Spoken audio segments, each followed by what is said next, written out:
ഒരാഴ്ച അതിൻ്റെ സമാപന ദിവസത്തിലേക്ക് നമ്മൾ എത്തിച്ചേർന്നു. ഈ ആഴ്ച ദൈവം നമ്മെ കൊർന്നല്യോസിൻ്റെ വചനം, ആ ഭവനത്തിലെ കാര്യങ്ങൾ ഒക്കെ നമ്മളിങ്ങനെ പഠിപ്പിക്കുകയാണ്. ആ സ്വർഗീയമായ ദർശനത്തെക്കുറിച്ചൊക്കെ നമുക്ക് അറിവ് തരികയായിരുന്നു. ദൈവത്തിൻ്റെ വിശ്വസ്തതയാണത്. നമ്മൾ ഓരോ കാര്യങ്ങൾ പ്രാപിച്ചുകൊണ്ടിരിക്കുകയാണ്. അതായത്, if you can change your mind, you can change your life. നമ്മുടെ മനസ്സിനെ നമ്മൾ മാറ്റിയാൽ നമ്മൾ മാറ്റുന്നത് നമ്മുടെ ജീവിതത്തെയാണ്. നമ്മുടെ ജീവിതത്തെ മാറ്റാൻ നമ്മുടെ മനസ്സിനെ നാം പുതുക്കി രൂപാന്തരപ്പെടണം.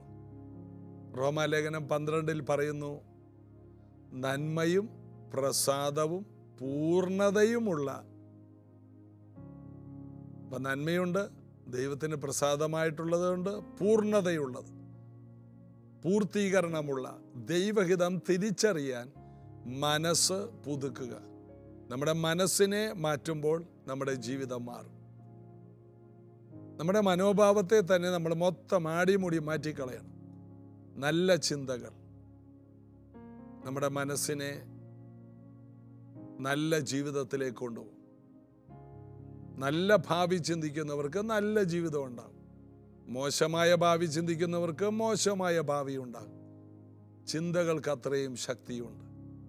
ആ നല്ല ചിന്തകളിലേക്ക് വളർന്നു വരാൻ യേശു കർത്താവ് നമ്മെ ബലപ്പെടുത്തട്ടെ. ഇന്ന് നമ്മൾ അപ്പോസ്തല പ്രവൃത്തിയിൽ 10-ാം അധ്യായത്തിൻ്റെ 17-ാം വാക്യം വായിക്കുന്നു. അതായത്, പത്രോസ്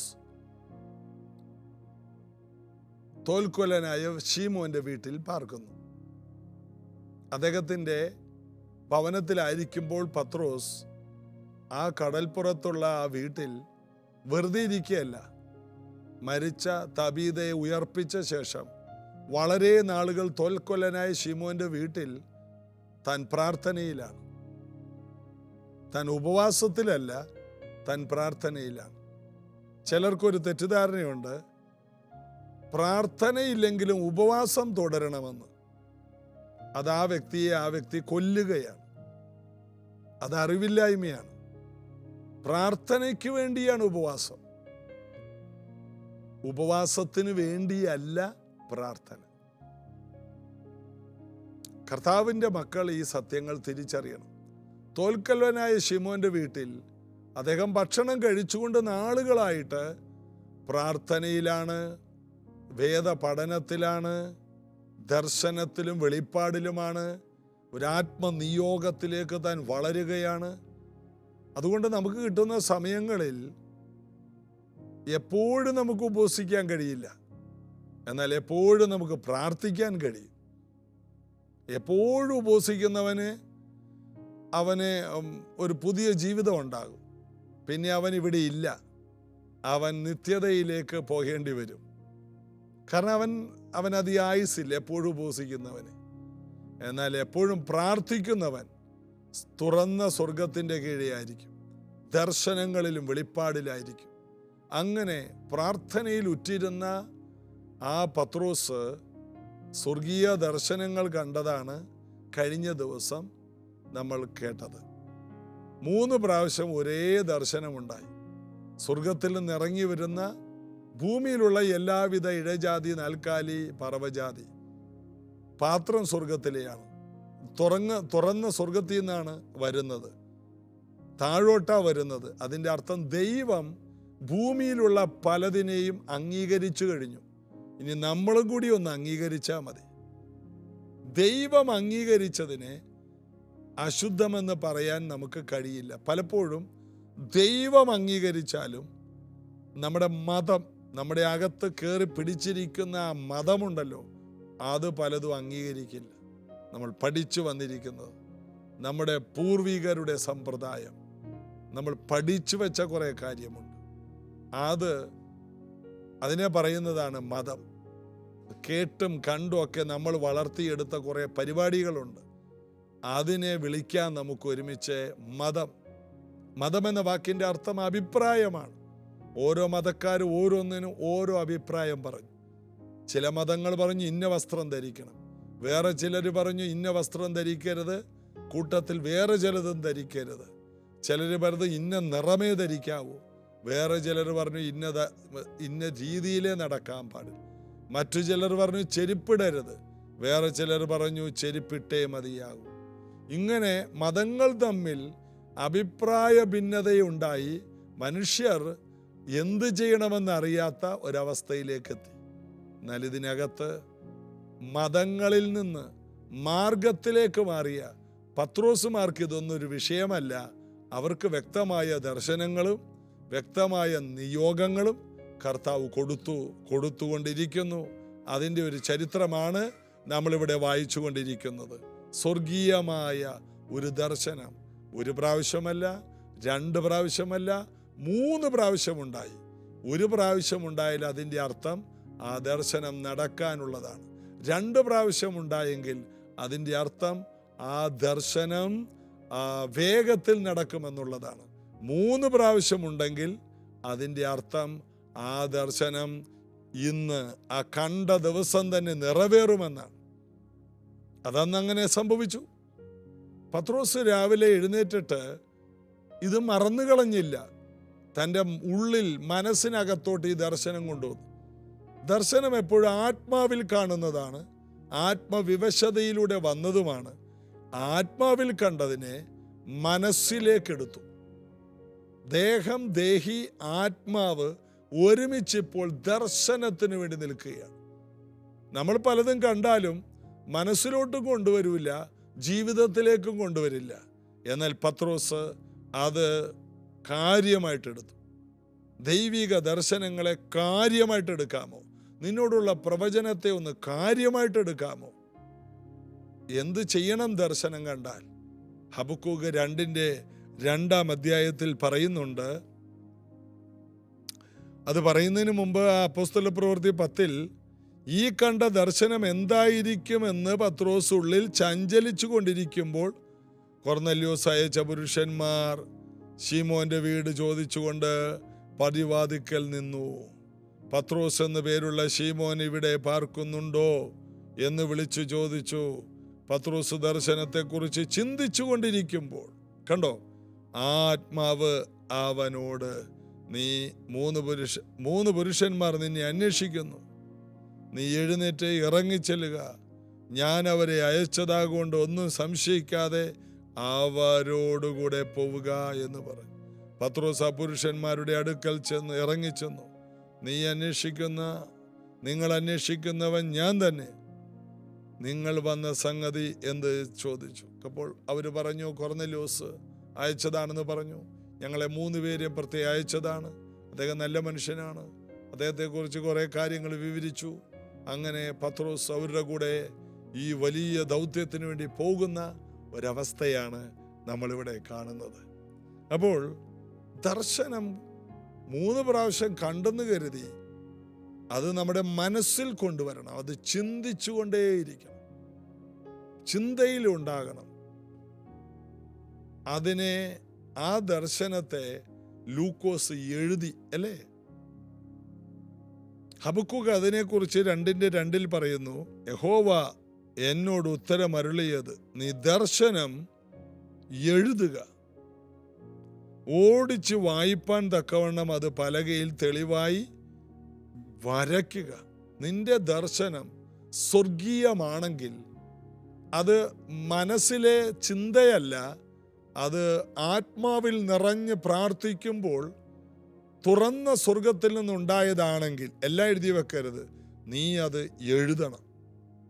ദർശനം ദൈവത്തിൽ നിന്നാണെങ്കിൽ അതിൻ്റെ പ്രത്യേകത അത് ഓർക്കും. പത്രോസ് അത് ഓർത്ത് ചിന്തിച്ച് ചഞ്ചലപ്പെട്ടു എന്ന്. ദൈവത്തിൽ നിന്നാണെങ്കിൽ നമ്മൾ അനവധി സ്വപ്നങ്ങൾ കാണും. പകൽ കാണുന്നതും വായിക്കുന്നതും കേൾക്കുന്നതും വർത്തമാനം പറഞ്ഞതൊക്കെ കുറച്ച് ഉപബോധ മനസ്സിൽ കിടന്ന് സ്വപ്നങ്ങളായി മാറാറുണ്ട്, കാഴ്ചകളായി, വിഷനുകളായി മാറും. ഓരോ ഇമാജിനേഷനും സ്വപ്നങ്ങളായി മാറും. വെറുതെ മനസ്സിൽ കണക്കുകൂട്ടിയതല്ല, അതെല്ലാം അങ്ങനെ സംഭവിക്കും. എന്നാൽ നേരം വെളുക്കുമ്പോൾ ഇതിനകത്ത് നല്ല പങ്ക് ഓർത്തിരിക്കില്ല. എന്നാൽ സ്വർഗീയ ദർശനത്തിൻ്റെ പ്രത്യേകത അത് നന്നായി ഓർമ്മയിൽ നിലനിൽക്കും. അതുകൊണ്ട് ദർശനം നമുക്ക് എഴുതാൻ എളുപ്പമാണ്, അത് ഓർത്തിരിക്കും. എല്ലാം എഴുതരുത്, 2-3 വട്ടം കാണിച്ചത് നിന്റെ മനസ്സിൽ അതൊരു ചിത്രമാകാൻ വേണ്ടിയാണ്, മാറിപ്പോകാതിരിക്കാനാണ്. ഒരു പ്രാവശ്യമൊക്കെയാണ് ചിലപ്പോൾ വിട്ടുപോകും. ഞാനൊരു ദർശനം കണ്ടതാണ് എന്ന് 2-3 ദിവസം കഴിഞ്ഞോ ഒരാഴ്ച കഴിഞ്ഞോ ഒക്കെ പറയും. അല്ലെങ്കിൽ വർഷങ്ങൾ കഴിഞ്ഞിട്ട് പറയൂ, പണ്ട് ഞാൻ ഇങ്ങോട്ട് കണ്ടല്ലോ, അതാണല്ലോ ഈ കാണുന്നത്. അത് 1 പ്രാവശ്യം കണ്ടാൽ, 2 പ്രാവശ്യം കണ്ടാൽ നേരത്തെ സംഭവിക്കാനുള്ളത്, 3 പ്രാവശ്യം കണ്ടാൽ അത് അന്ന് തന്നെ സംഭവിക്കാനുള്ളത്. അത് എഴുതുക, പലകയിൽ തെളിവായി വരയ്ക്കുക. വരയ്ക്കുക എന്ന് പറയുമ്പോൾ അതൊരു പ്ലാൻ ചെയ്യുക, ഒരു പദ്ധതി ഇടുക. ദർശനത്തിനൊത്തവണ്ണം നീ നിന്നെ തന്നെ പ്ലാൻ ചെയ്തെടുക്കുക. ദർശനത്തിന് ഒരു അവധിയുണ്ട്, ഒരു ടൈമുണ്ട്.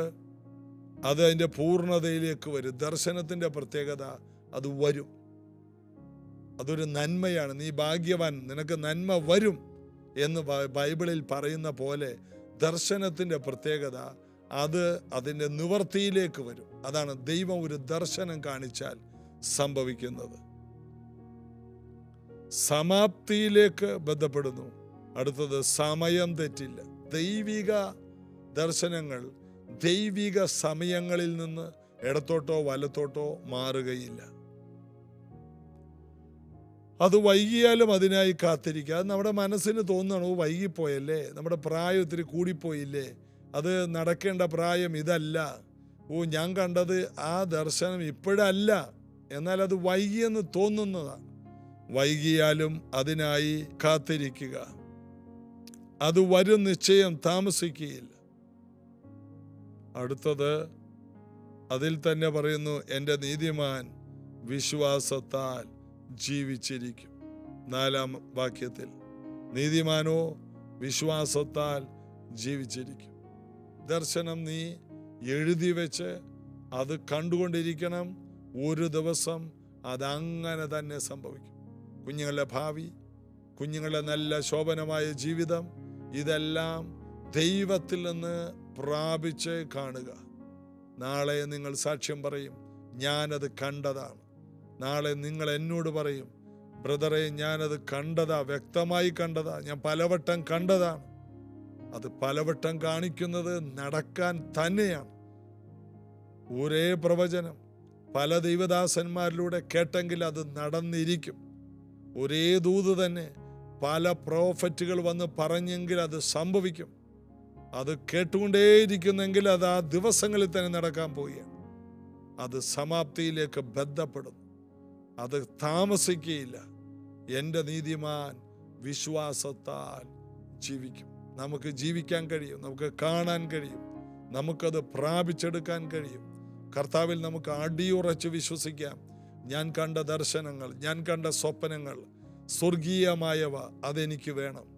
കാലേബ് പറഞ്ഞതുപോലെ അന്ന് ദൈവം പറഞ്ഞ ഈ മല എനിക്ക് തരിക. ആ ദർശനം ചോദിക്കണം, എനിക്ക് തരിക, അത് കാണണം, വ്യക്തമായി കണ്ടിട്ട് പറയണം, ഞാനിപ്പോൾ കാണുന്നു, ആദ്യം ഞാൻ പ്രസംഗത്തിൽ കേട്ടതാണ്, ഇങ്ങനെയൊക്കെ അനുഗ്രഹം ഉണ്ടെന്ന്.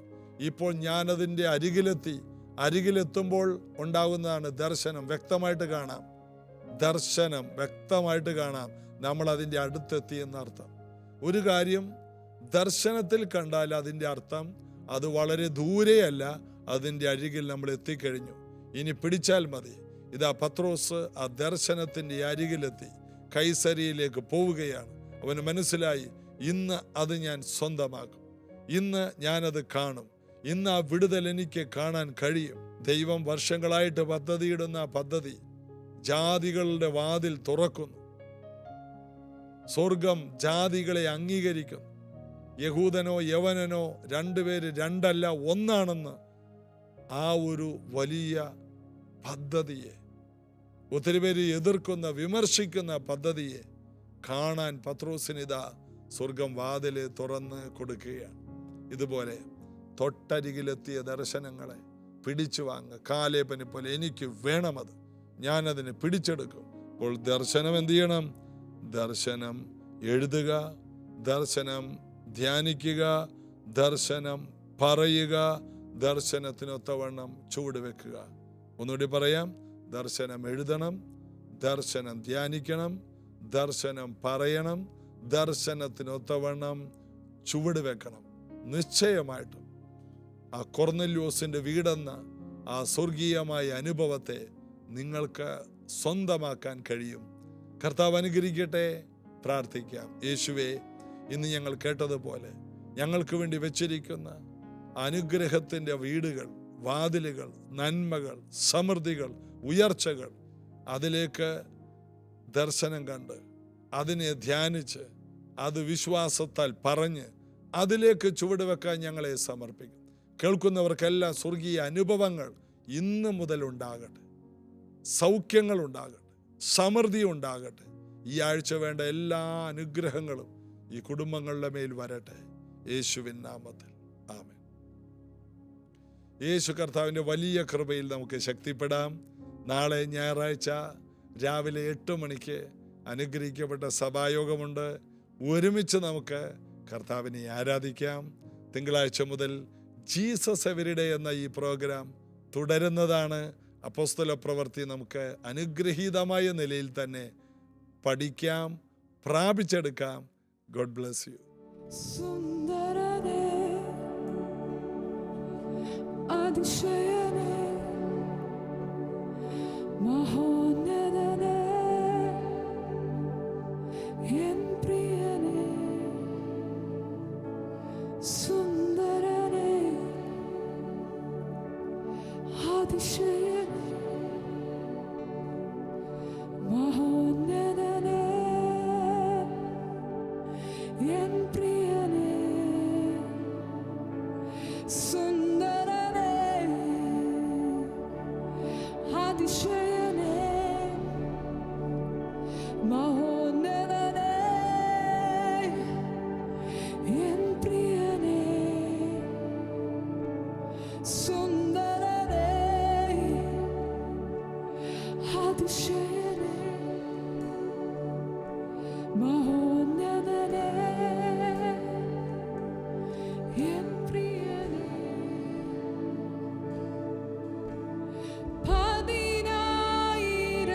പതിനായിരങ്ങളിൽ നീ മാത്രം ശ്രേഷ്ഠൻ, എൻ പ്രാണപ്രിയനും നീയേ.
യേശുവിനോട് പറഞ്ഞാട്ടെ. യേശുവേ, എൻ യേശുവേ, അങ്ങെപ്പോലെ ആരുമില്ല. സുന്ദരനെ, സുന്ദരനെ,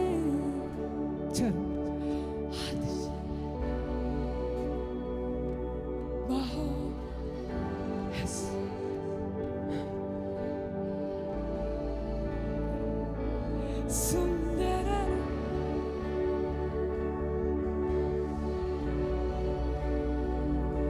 മഹോന്നതനെ,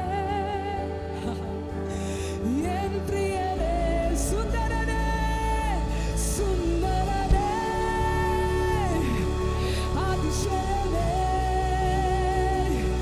മഹോന്നതനെ, എൻ പ്രിയനെ, സുന്ദരനെ, അതിശയനെ, മഹോന്നതനെ, എൻ പ്രിയനെ, സുന്ദരനെ, സുന്ദരനെ, അതിശയനെ, മഹോന്നതനെ, എൻ പ്രിയനെ, സുന്ദരനെ, അതിശയനെ, മഹോന്നതനെ, എൻ പ്രിയ സുന്ദരനെ, യേശുവേ, എൻ യേശുവേ, അങ്ങെപ്പോലെ ആരുമില്ല. യേശുവിനോട് പറഞ്ഞാട്ടെ.